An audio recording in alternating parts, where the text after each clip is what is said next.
ప్రజాపాలన పేరుతో రేవంత్ రెడ్డి అక్రమ అరెస్టుల పర్వం సాగిస్తున్నాడు. ప్రభుత్వ పాఠశాలల మూసివేత ప్రతిపాదన, ప్రైవేటు స్కూళ్ల దోపిడీని నియంత్రించాలని డిమాండ్ చేస్తూ బీఆర్ఎస్వీ నిరసన నేపథ్యంలో పోలీసులు ముందస్తు అరెస్టులు చేశారు. ఆదిలాబాద్ జిల్లాలో బీఆర్ఎస్వీ నియోజకవర్గ అధ్యక్షులు దగ్గుల మధుకుమార్, పట్టణ అధ్యక్షులు కాటం రాజ్ కుమార్ ను అరెస్ట్ చేసి పోలీస్ స్టేషన్ కు తరలించారు.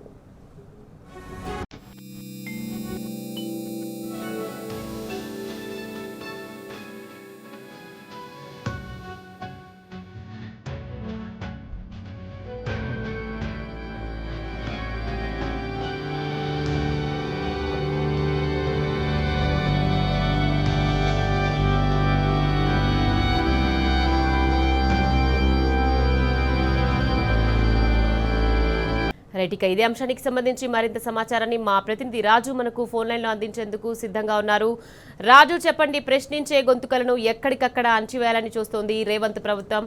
ప్రైవేటు స్కూళ్ల దోపిడీని నియంత్రించాలని బీఆర్ఎస్ నాయకులు డిమాండ్ చేస్తుంటే వాళ్ళని ఎక్కడికక్కడ అక్రమ అరెస్టులు చేస్తున్నారు. దీనికి సంబంధించి అప్డేట్స్ ఏంటి?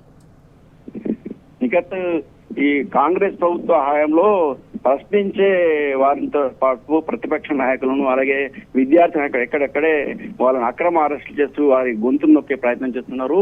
ఈ రోజు బీఆర్ఎస్ ఆధ్వర్యంలో హైదరాబాద్ లోని సీఎం ఇంటిని ముట్టడించాలని బీఆర్ఎస్ ఆధ్వర్యంలో బీఆర్ఎస్ రాష్ట్ర అధ్యక్షుడు గెల్లు శ్రీనివాస్ యాదవ్ ఇచ్చిన పిలుపు మేరకు ఆదిలాబాద్ జిల్లాతో పాటు ఇటు ఉమ్మడి ఆదిలాబాద్ జిల్లాలో కూడా హైదరాబాద్ తరలివేందుకు తయారైన బీఆర్ఎస్ విద్యార్థి సంఘ నేతలను ముందస్తు అరెస్ట్ చేయడం జరిగింది.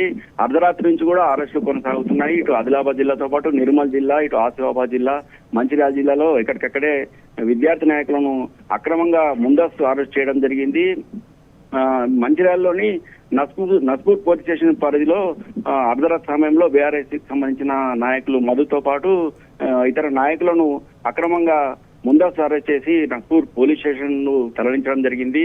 జిల్లా వ్యాప్తంగా కూడా ఎక్కడెక్కడ అరెస్టులు కొనసాగుతున్నాయి. అర్ధరాత్రి నుంచి కూడా పోలీసులు బీఆర్ఎస్ విద్యార్థి సంఘ నాయకుల ఇళ్లపై దాడులు చేసి వాళ్ళని అక్రమంగా అరెస్ట్ చేయడం జరుగుతుంది. ఇటు ఉట్నూరులోను బీఆర్ఎస్ జిల్లా అధ్యక్షుడు ధరణి రాజేష్ తో పాటు ఇటు నిర్మల్ జిల్లాలోను, ఇటు ఆసిఫాబాద్ జిల్లాలో ఎక్కడెక్కడ అక్రమ అరెస్టులు అర్ధరాత్రి నుంచి కొనసాగుతున్నాయి. ఈ సందర్భంగా బీఆర్ఎస్ నాయకులు మాట్లాడుతూ రాష్ట్ర ప్రభుత్వము 23,000 స్కూళ్లను మూసివేయాలని చూస్తుందని, అలాగే ప్రైవేటు పాఠశాలల్లో, కళాశాలల్లో ఫీజులను నియంత్రించాలని ప్రధానంగా డిమాండ్ తో ఈ ఆందోళన కార్యక్రమానికి బీఆర్ఎస్ అధ్యక్షులు పిలుపునివ్వడం జరిగిందని, తాము శాంతియుతంగా ఈ ప్రభుత్వ దృష్టికి వివిధ రూపాలలో ధర్నాలు, ఆందోళన రూపంలో ప్రభుత్వ దృష్టికి తీసుకొచ్చి ఖచ్చితంగా ప్రభుత్వము ఈ విద్యా వ్యవస్థను పూర్తిగా నిర్లక్ష్యం చేస్తుందని, అలాగే ఈ విద్యా వ్యవస్థను నిర్లక్ష్యం చేసే నిర్వీర్యం చేసే కార్యక్రమంలో భాగంగానే 23,000 స్కూళ్లను రాష్ట్ర వ్యాప్తంగా కాంగ్రెస్ ప్రభుత్వం మూసివేస్తుందని, అలాగే